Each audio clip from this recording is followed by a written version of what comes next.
सलाम नाज़रीन इकराम। अभी मैं आपकी खिदमत में लेके आया हूँ ज़कात के मुतालिक चंद मसाइल को, वो जो कुरान शरीफ के और हदीस की रोशनी में। तो अल्लाह ताला ने फरमाया क़ीमू सलात आतिश वक़ुदुल्लाह क़र्ज़न हसना वमा तुक़द्दिमू लिअन्फुसिकुम मिन खैरिन तजिदूहु इंदल्लाहि हुवा खैरुन वज़ीरा वस्तग़फिरुल्लाह इन्नहु गफ़ूरुर रहीम।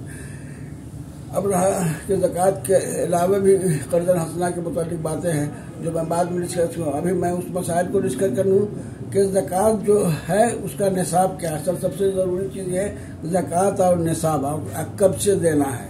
अल्हम्दुलिल्लाह तो ज़कात के निसाब के सिलसिले में सोना चांदी के सिलसिले में यह है कि सोना अगर 7.5 तोला से ज़्यादा है और चांदी अगर 52.5 तोले से ज़्यादा है आपके पास और उस पर साल गुजर चुका है तो उस पर आपको ज़कात वाजिब होता है। और वाजिब होने के बाद आपको अदा करना फ़र्ज हो जाता है।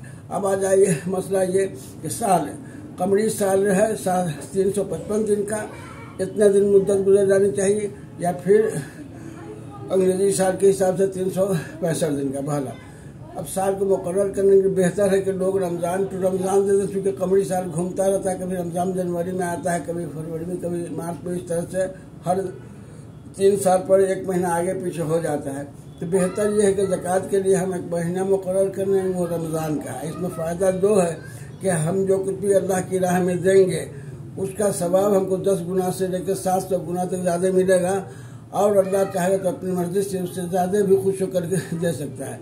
इसलिए रमज़ान टू रमज़ान ज़कात को तयन करने तो कमरी साल का भी मसला आपका हल हो जाता है, और जनवरी या फरवरी वाला मसले से आप हट जाते हैं, और सवाब में भी बरकत हो जाती है। 10 गुना से लेकर 700 गुना तक जो हुक्म है जो हज़रत सल्लल्लाहु अलैहि वसल्लम ने फरमाया वो होगा, और अल्लाह चाहे तो उससे भी ज़्यादा। इसलिए रमज़ान टू रमज़ान फिक्स कर लें हम तो ज़्यादा बेहतर है। अब आइए कितना होना चाहिए आज किलो तोले। हज़रत सल्लल्लाहु अलैहि वसल्लम के ज़माने के तोले का जो वज़न था आज के तोले वज़न में फ़र्क है, और ऐसा तोला भी है भी नहीं। तो बहरहाल इसको है हम किस तरह से इसको करते हैं, वो इस तरह से है कि सोना को हम 85 ग्राम से हल्का से कुछ ज़्यादा रखें तो 85 ग्राम अगर सोना है तो इस पर ज़कात वाजिब हो जाती है और साल गुजर जाए। और चांदी में है कि 612 ग्राम से ज़्यादा अगर है तो चांदी गुजर जाती है। और दोनों किस्म की चीज़ है, कुछ एक को नहीं पूर रहा तो दोनों मिला किसी एक की शरह को अगर पहुंच जाए, जो सोना और चांदी मिला करके 52.5 तोला हो जाए, या सोना चांदी मिला के 7.5 तोला हो जाए, तो हम ज़कात हमको देना फ़र्ज हो जाता है। और साल अब रहा कितनी दी जाए तो 40वां हिस्सा दिया जाए, जो 40वां हिस्सा बराबर होता है 2.5% के।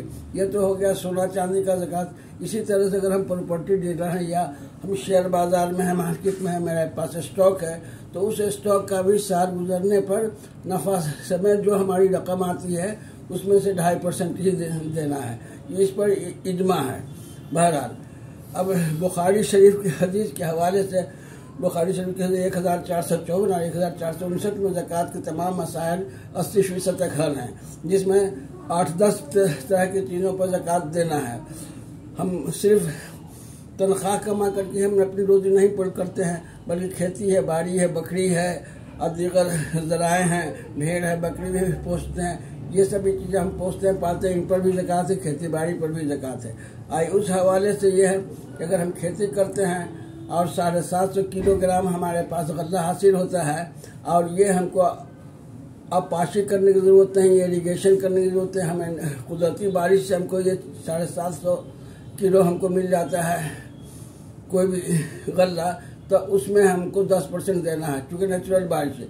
लेकिन अगर वही इरीगेशन हम वाटर ख़रीद करके पानी ले करके अगर हम आप पाशी करते हैं, ख़रीदते हैं किसी पंपिंग सेट से या किसी के नहर से हम लेते हैं, हायर करते हैं पानी को और अपने पैसे से उस पर खर्च करते हैं, कुदरती बारिश से नहीं होता है, तो इस पर 5% है। अल्हम्दुलिल्लाह इस तरह से हम देखते हैं कि ज़कात का मसला हमारी फसल पर भी हो गया। अब आइए गाय, बकरी, भैंस और गाय एक हिस्से में आती है, इसमें पर भी ज़कात है। 30 गाय तक कोई ज़कात नहीं, 30 होने पर उसके बदले में एक बकरी है। अब भैंस के मामले में भी यही हुक्म है। उसी तरह से बकरी और भेड़ एक ही हिस्से में आते हैं, इनकी भी तादाद है कि 120 से लेकर 120 तक, यानी 20 तक की ज़कात नहीं रहेगा, लेकिन 20 से लेकर 120 बकरी तक है तो उसमें एक बकरी की ज़कात मिलती है। इस तरह से हम देखते हैं कि अल्लाह ताला ने हर ज़रिए माश करने वाले को और हर तरह से जो कुछ कफील है और जिसके पास इतनी जगह है कि जो उसकी ज़रूरत से ज़्यादा है और इतना सोना चांदी के जो शरह मुक़र्रर किए, जो निसाब मुक़र्रर किए, उस हिसाब से ज़कात देना फर्ज़ है। यहाँ तक कि ज़कात नहीं देने पर यह हुक्म है कि हज़रत अब्दुल्लाह बिन मसूद से रवायत है कि उन्होंने फरमाया कि सल्लल्लाहु अलैहि वसल्लम ने फरमाया है, इस रवायत से कि बुखारी शरीफ की रवायत है हज़रत अब्दुल्लाह बिन मसूद से कि जिसने ज़कात नहीं अदा किया उसने नमाज अदा नहीं की। तो भले कितनी बड़ी वईद है, उसका नमाज भी चला जाएगा अगर वो ज़कात नहीं अदा करता है। इस वईद से हमें डरना भी है इस हदीस की रोशनी में, यानी कि ज़कात अगर हम नहीं देंगे तो हमारी नमाज भी मुअल्लक़ हो जाएगी, मुअत्तल हो जाएगी एक तरह से। और इस तरह से हम देखते हैं प्रॉपर्टी डीलिंग में भी, अगर मेरी प्रॉपर्टी या ज़मीन का प्लॉट 7.5 तोला सोने से ज़्यादा है, 52 तोले चांदी से ज़्यादा है, तो उस पर भी साल गुजरने पर हमको ज़कात की रकम अदा करनी है। ज़कात से हम बच नहीं सकते हैं क्योंकि ज़कात फ़र्ज़ है, जिस तरह से तमाम अरकान फ़र्ज़ है। ज़कात की सबसे बड़ी खुशी यह है कि इखलाकी चीज़ में भी ये बहुत बड़ा सपोर्ट करता है। ज़रिए माश में भी अल्लाह के फजल से इससे काफ़ी मदद मिलती है, जो गरीब गुरबा है उनको काफ़ी मिलती है। अब रहा कि इन्फाक फ़ी सबीलिल्लाह की ज़कात के अलावा भी है, अगर हम चाहें अपनी मर्ज़ी से उससे ज़्यादा दे सकते हैं। वही इस पर इजमा है इस बात का भी कि ज़कात हम चाहें तो एडवांस भी दे सकते हैं और तो एक रेट फिक्स कर लेंगे, हर महीना में इतना निकालेंगे एडवांस में, तो अगले 12 महीने मेरा इतना ज़कात उस रकम के मुताबिक पूछ जाएगा। इसलिए बड़ी सहूलत अल्लाह ने दीन में बहुत आसानी दे रखी है। बहरहाल ज़कात हर हाल में फ़र्ज़ है। अगर हम कई साल से ज़कात नहीं दे रहा, कई साल से हम साहिब नसाब हैं, तो सब जोड़ करके ज़कात अदा करनी होगी। बस आज के लिए इतना काफ़ी।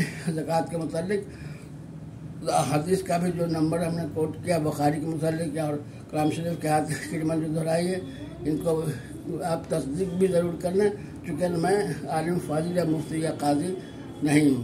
बस हमने जो कुछ भी हासिल किया कुरान हदीस के और के मुताले से हासिल किया, जिसके रेफरेंस से मैं आपसे रुजू हूँ। अल्हम्दुलिल्लाह।